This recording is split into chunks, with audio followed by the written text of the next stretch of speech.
Friend मुरुजी Smita आपण मानक मो यूट्यूब चैनल को स्वागत करुँची। मो सकाल सकालू गाधे कुआड़े बाहर आपण मैंने भावुवे मु एक्चुअली आज मोर श्रावण मासर प्रथम सोमवार महादेव को दर्शन करने जाऊँगी। आपण मैंने जे भी सोमवार उपवास करुवे मत कमेंट करके कहे। देखो मुझे बेलपत्र अपराजिता फूल सबू मंदार फूल सब तोड़ी सारे तोड़िकी भोग सामग्री सबू रेडी कर सारे। देखो मुझे अरख फूल जोटा कि महादेव बहुत प्रिय दुदुरा फूल जाइए कि पाइलिनी ये मु माड़ करदे अरख माड़ करदे बड़ माड़टे महादेव ता सहित नड़िया कदली बेलपत्र मु गले लेंबू किणी मंदिर गले लेंबू नवाद किणी प्रभु पाक दर्शन करने जी। तो चलते आम मंदिर जी खरा होगा मुझे आसी मंदिर में पहुँची जाइए भोग सामग्री भी रेडी होगा। एवं चलते आम टे प्रभु को पूजा करवा।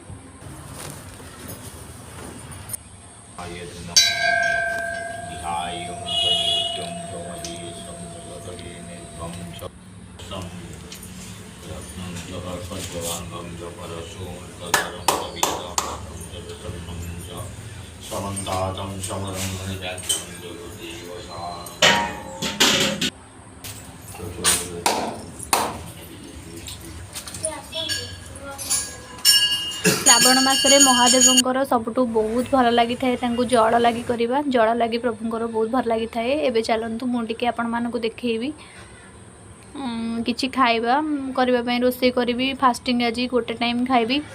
तो फास्टिंग मु मिक्स तरकारी करुँची देखूँ ता सहित मिक्स तरकारी मीठा डाली भी करुँची मीठा डाली और मिक्स तरकारी दीटा आपण मानक देखा।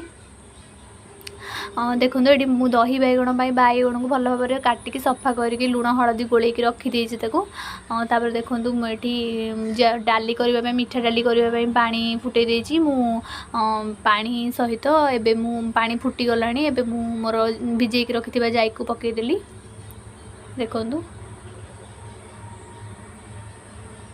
तो जाई पकई सारापर को चीनी पकेबा माने फुटी सारापर बर्तमान जो मोर हो गला डालीटी सीझी गला सीझिकी बाहर सारापर मुझे चीनी गोटे कप पकईली ता सहित आम फुटण दबा जीरा घी एमती करके मु फुटण दूची आउ कि दौनी।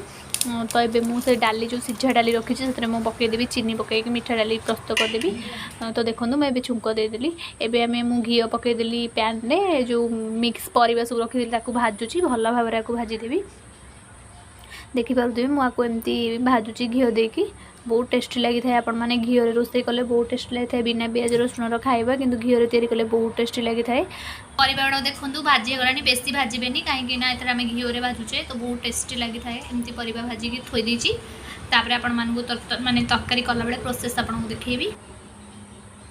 देखो मुझे अदा अदा पेस्ट करी अदा छेचा मुझे छेचा अदा छेचा टमाटो को मिक्स करके आपको घी देकी पूरा भाजी दूसरी भल भाव में टमाटो टिके गला लंका गुंड पकई टमाटो पकड़ा पूर्व आप लुण पकईदे टमाटो सीझीज लंका गुंड और हलदी गुंड पकई गोलौची।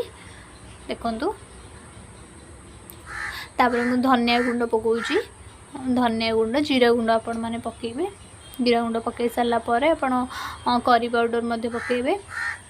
देखो मुझे करी पाउडर पकाउची ता सहित आपण मैंने गरम मसला गुंड भी पकईबे पकई सारापर मुझे भल भाव में गोले दूची। जदि आपण मानक पाखरे कस्तूरी मेथी थाए आपण मैंने ऐड करें टिके पानी दे मसला को भल भाव में कषिदेला भाज जाइए परिवा को आधार पकईदेली पकई सारापर आपको भल भाव में गोलेदेवी। देखु ए भल भाव में बर्तमान गोला सरला आपको मुझे पानी देकी घोड़े देला तरकारी पूरा रेडी हो। देखो तरकारी पूरा फिटिले आलू भी सीझी गला आलू सारू जहाँ भी पड़ता सीझीगला। देखो बैगण को मुझे भाजी दूसरी अल्प घी नहीं भाजी दूसरी दही बैगण तो देखो यहाँ आपण दही को एमती ये करके रखीदे जीरा लंका गुंड पकईकी दही को रखीदे। एबे मु दही बैगण जो भाजी थी पकईदेली दही बैगण प्रस्तुत है। आपण मानक नेक्स्ट वीडियो रे दही बैगण पूरा प्रोसेस देखेबी तो तरतरी रोसे करी बेसी किसी भिड करपारनी आपण मानक नेक्स्ट देखेबी। देखो मोर पूरा साधा खाଇବା प्रस्तुत होगा बेसी किसी करें बहुत टाइम हो गला। देखो मोर दही बैगण ता सहित मीठा डाली मिक्स तरकारी सब रेडी होगा।